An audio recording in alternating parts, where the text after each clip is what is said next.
حب علي بن أبي طالب أحلى من السكر. بسم الله الرحمن الرحيم. السلام عليكم ورحمة الله وبركاته. يقول علي بن أبي طالب صلوات الله والسلام عليه: رد الحجر من حيث أتى فإن الشر لا يدفعه إلا الشر. Anatueleza Ali bin Abi Talib kwamba kuna nyakati zinafika, hakuna namna ya kuweza kuondoa tatizo isipokuwa ni kwa kuwaelekea walioleta hilo tatizo na kupambana nao. Kwa anatueleza Ali bin Abi Talib ya kwamba kuna watu wakati mwingine inawafaa wao wakati wamerusha mawe kuwaeleza kwamba si tabia nzuri kuwarushia watu wengine mawe, au wakati wamefanya jambo la kuwatuhumu watu fulani, kuwashutumu watu fulani, inakuwa si jambo la busara kama kuna njia ambayo inaweza ikatumika bila ya kurudisha tena yale mashambulizi ya namna ile, basi ikatumika njia ya mashambulizi. Kwa hiyo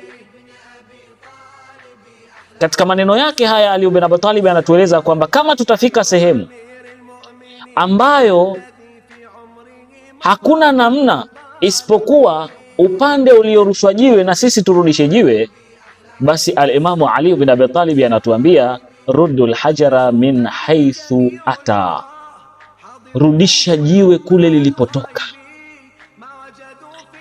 Fa inna sharra la yadfa'uhu illa shar. Kuna watu inafika sehemu hawawezi kujirekebisha isipokuwa mpaka wao waende vile vile, itumike njia ambayo wametumia wao kuweza kuwatuhumu wengine. Lakini njia hii inatumika wakati gani? Basi njia hii inatumika baada ya kufungika njia zote za kutatua tatizo, ndio inakuja kutumika njia ya hii ambayo ni ruddul hajara min haythu ata fa inna sharra la yadfa'uhu illa shar. Ni kanuni ya mapambano, kanuni ya kujibu, kanuni ya muwajahatil mushkil, ni kanuni ambayo inatumika, lakini kanuni hii haitumiki mutlaqan kwa maana ya kwamba tu ambapo limerushwa jiwe basi ulirudishe, la, bali inatumika ya kwamba jiwe limeletwa na hakuna njia yoyote ya kuweza kurekebisha isipokuwa kurudisha aina ile, basi inakuwa ni wakati wetu wa kutumia kanuni ya al-Imamu Ali bin Abi Talib salawatullahi wasalamu alayhi. Hii ni kanuni, lakini pia ana maneno yake mengine Ali bin Abi Talib ambayo haya yanaweza kutupa faida, na bila shaka kulingana,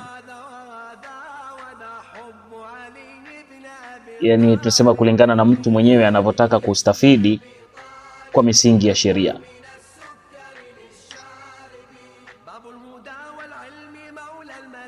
Anatueleza Ali bin Abi Talib, arradhi bifi'li qaumin kadakhili fihi ma'ahu,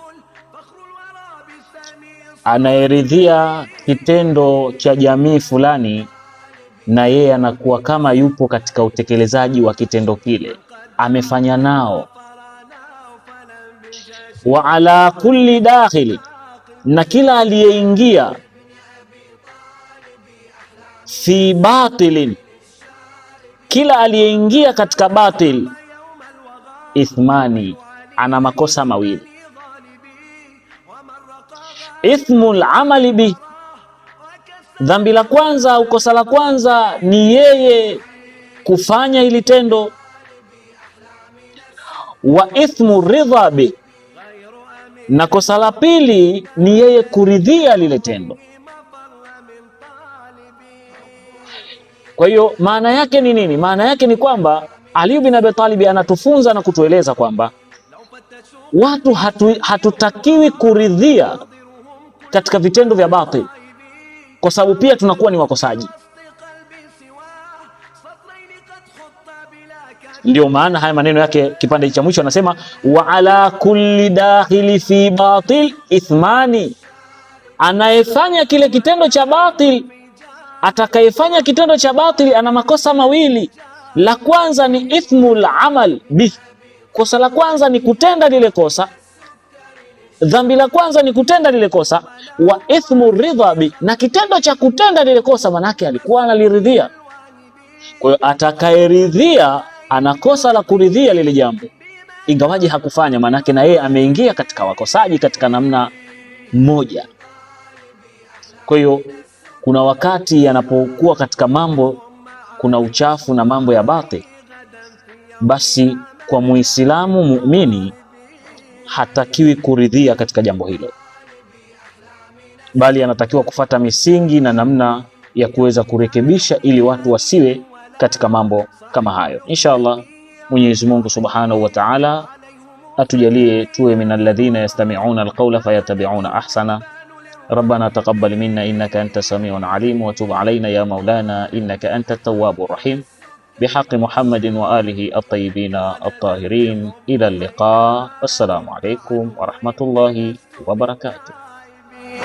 علي بن أبي طالب أحلى من السكر للشارب.